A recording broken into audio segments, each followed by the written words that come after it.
Maybe today feels heavier than the rest, but you woke up with that same tightness in your chest, the one that whispers, "Why am I still stuck?" Maybe you've been trying to fix your life, trying to rebuild yourself from pieces no one else sees, trying to stay hopeful when your heart feels exhausted. You've said, "This time will be different." But life got in the way. Old patterns returned. Your motivation faded. And now, once again, you feel like you've failed.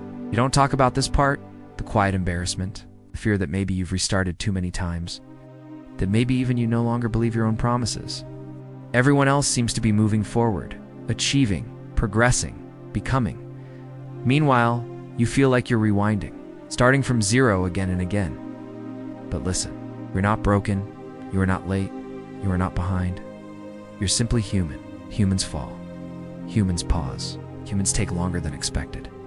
So if you're sitting there doubting yourself, feeling tired of beginning again, wondering if you should just give up, breathe. You're in the right place. This isn't a lecture. It's I sent loud, cliche motivation. This is a reminder, soft, honest, real. You're allowed to start over, even if it's the 100th time. Let's talk about why you keep losing motivation. Why change feels impossible. Why you restart more times than you admit. It's not because you're lazy or weak or incapable. The real reasons are quieter. Reason 1, we expect change to be fast. We're surrounded by instant success stories, 30-day transformations, overnight breakthroughs. So when your progress is slow, you think you're the problem. But nothing is wrong with you. You're simply living in reality, not a highlight reel. Reason 2, you're carrying old emotional weight.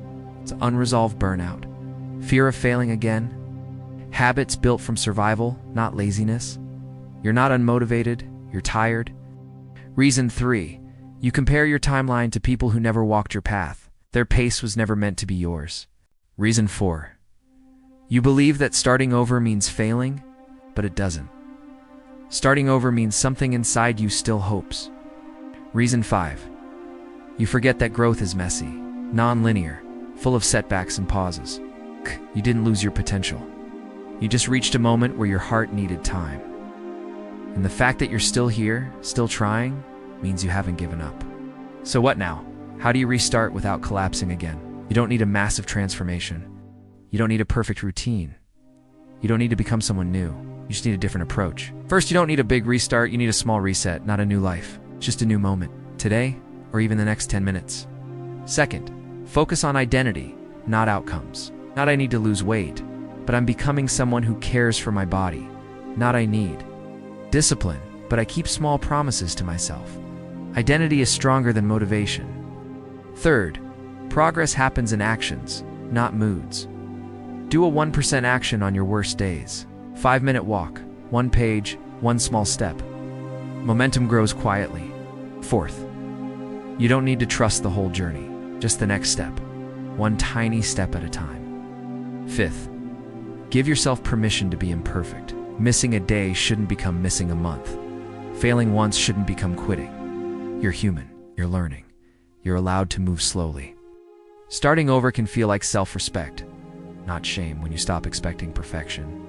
This is Daniel. At 32, his life quietly crumbled. He lost a job he trusted. His relationship fell apart. His confidence disappeared. The worst part wasn't the pain. It was the feeling that he had already failed this test before.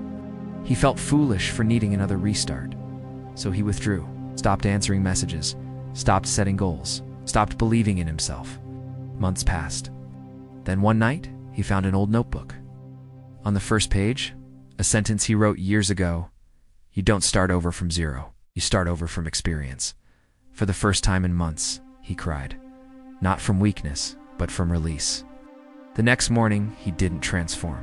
He didn't fix everything. He simply opened the window, let the morning air in. That was his entire day 1. Day 2, he cleaned 1 corner.